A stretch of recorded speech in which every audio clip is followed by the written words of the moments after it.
are working with a pretty well-known animation studio to actually make it so we can dynamically layer your meta hero. So your own meta hero will actually play in the game and be, look like it's 2D traditionally animated, and combat with other inhabitants, which is going to be super duper cool. But it's also a little technically, we're kind of pushing the limits in terms of what you can do with 2D cartoon animation. We have been very thoughtful about making the brawls themselves be graphically cool and shareable.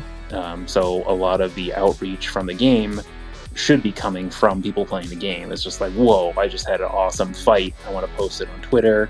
The game will generate video dynamically that you can post. So you can see like your cool inhabitant brawl, and use that as a method for getting people interested in the game and getting them to come to the site and maybe trying it out.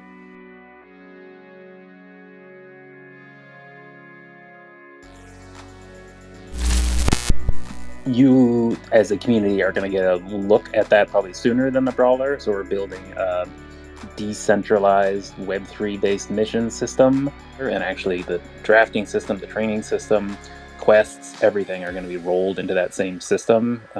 We're working on kind of this protocol layer that will abstract a lot of the kind of mission concepts in kind of an interesting Web3 way.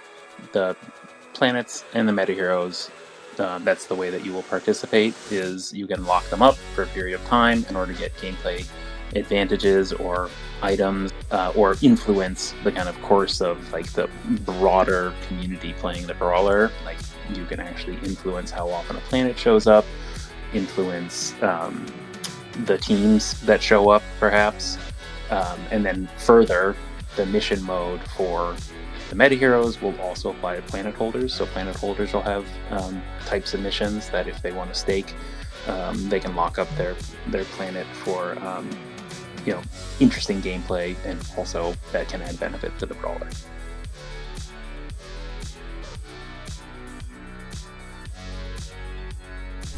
So we're attaching skills or powers to traits. So you'll get access to skills and abilities that are hard to come by.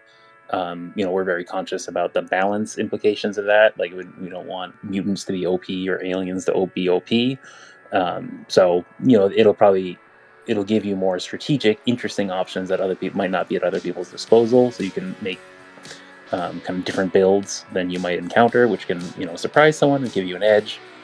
Is sort of how I would talk through that, because we're trying to avoid the concept of pay to win type scenarios, or allowing certain rarities to be on such a high mountaintop that they're it's unapproachable strategically. So that's a big piece of the balance that we're trying to pay attention to.